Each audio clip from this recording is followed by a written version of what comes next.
నేను 2024 ఎన్నికైన తర్వాత మొదటిసారి వచ్చాను, రెండోసారి వస్తున్నా. దగ్గర ఈ ప్రభుత్వం వచ్చి కొత్త ప్రభుత్వం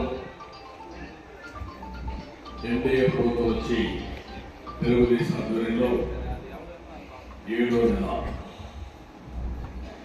అదే సమయంలో ఎన్నికల్లో మీరందరూ అనేక ఆస్పిరేషన్స్ పెట్టుకున్నారు.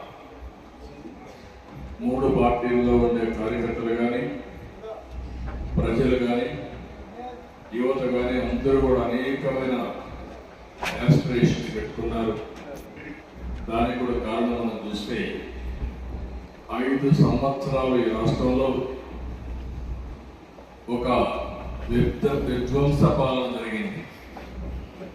వ్యవస్థలన్నీ కూడా విధ్వంసం చేసే పరిస్థితికి వచ్చారు. రాష్ట్ర ఆర్థిక పరిస్థితి చిన్నాభిన్నం చేశారు. ఎవరన్నా ఫ్రీగా మాట్లాడలేని పరిస్థితి తీసుకొచ్చారు.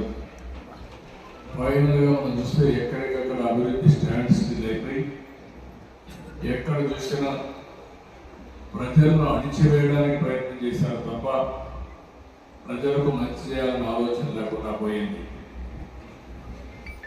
అయితే ఇది నాకు కొత్త కాదు.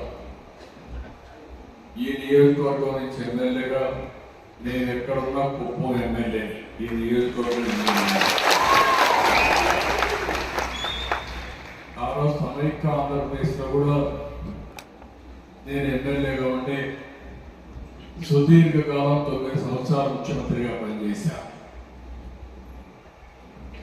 10 సంవత్సరాలు ప్రతిపక్ష నాయకుడిగా పనిచేశాను సమైక్య ఆంధ్రప్రదేశ్లో.